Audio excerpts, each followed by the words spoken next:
Dear Gog, Yahweh is out to get you. Seriously.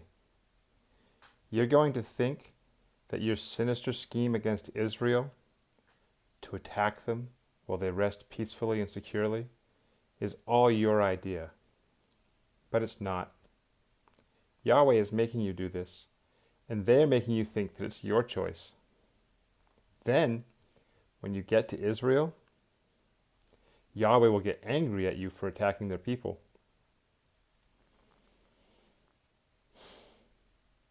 And Yahweh will disarm you. Your weapons won't work. You're going to die there, you and all your troops. I don't even know why I'm telling you all this, because it has already happened this way. You're just going through the motions, playing your part. Nothing you or I can do or say can oppose Yahweh. Beg for mercy. That's all I can say. Maybe Yahweh El Rakhuum will consider your pleas and show mercy to you on Judgment Day. But there's nothing we can do to change what's going to happen. Even if you read this and believe me, you're going to attack Israel anyway. But Yahweh's not going to stop there. While you're busy dying on the mountains of Israel, because the mountains are crumbling beneath you, and your troops are riddled with disease, and they're turning on each other and killing each other, and the rain is so thick you can't see through it, and the hailstones make cannonballs look small, and when the rain finally lets up, then fire and burning sulfur fall from the sky. Or I don't know, maybe the fire and the sulfur and the rain all fall together, making the air just full of hot burning steam. Anyway, while you're busy dying on the crumbling mountains of Israel, Yahweh will be raining fire on your homeland of Magog. Why is Yahweh doing this? Because Yahweh wants to be seen as they are. Holy.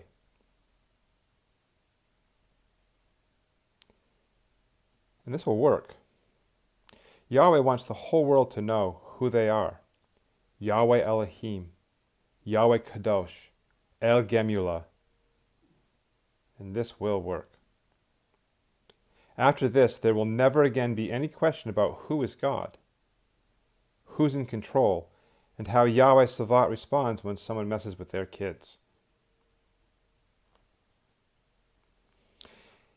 Israel will benefit from your offensive, Gog.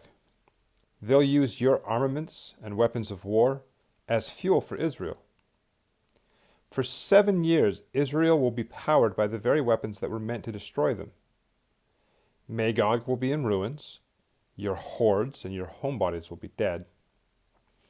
Your plan to loot and plunder Israel will backfire in beautiful irony as they loot and plunder you. But it's not all bad news, Gog. You will have your place in the land of Israel. Israel will rename their Traveler's Valley to the Valley of Ham and Gog. And your name will be remembered as for 7 months the nation of Israel band together to bury the hordes of your dead in that valley. Then they will search the land and mark every bone of yours that is found, so that all of your bones can be buried together, and the land can be cleansed of you. Israel will even name a city in your honor, a city named Hamona. See, Hamona means horde or multitude. See how this honors you, Gog? Since there's so many of you dead in Israel that they filled the valley of Ham and Gog with your bodies, you will not be forgotten for the service you have performed for El Gemula. Yahweh Maganinu is honored by your sacrifice, and through you the whole earth now sees Adonai as holy. The city is named Hamona, and the land is cleansed. But that's not all. Your gift, Gog, is the gift that keeps giving. The prophet Yechezk'el, or Ezekiel, will announce on your behalf to the wild beasts and birds of the air the time of the great feast. This will be a banquet like no other, with the rarest of delicacies, and you, Gog, you will be the main course. Not only does your sacrifice bring glory to Yahweh Yishi, and your spoils go to benefit God's great people Israel, but your flesh goes to feed the birds and the beasts. Your gift is recognized by Gaia herself, because no part of what you sacrifice is wasted. Everyone is going to know that Yahweh Elohim are the gods who have done this to you, Gog. Israel's benefits from your sacrifice, Gog, will far exceed the loot and plunder of your homeland Magog.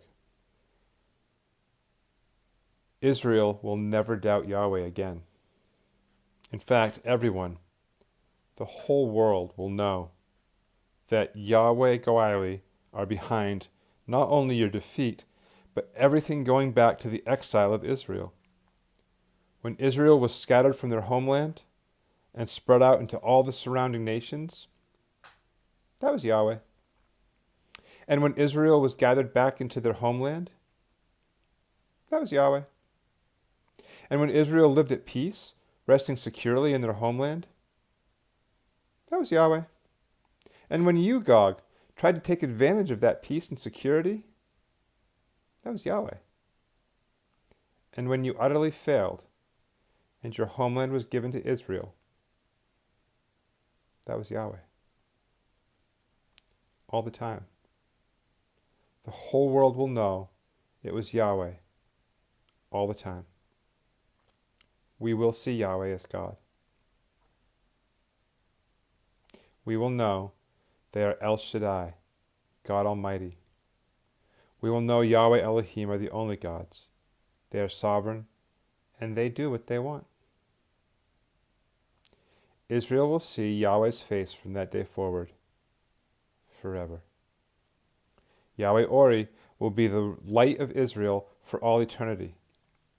There will be no more darkness in Jerusalem.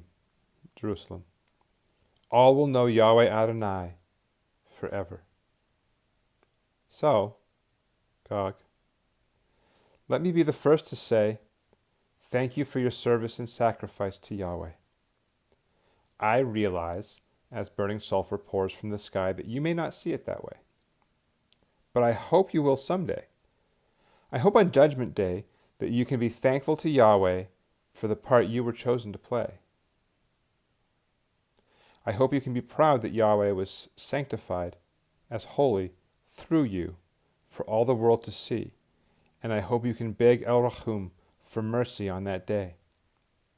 If you do, I will be rooting for you. And if not, I will be sorry for you, because I know you had many choices to make, but you were always going to glorify Yahweh in this way. This was always going to happen.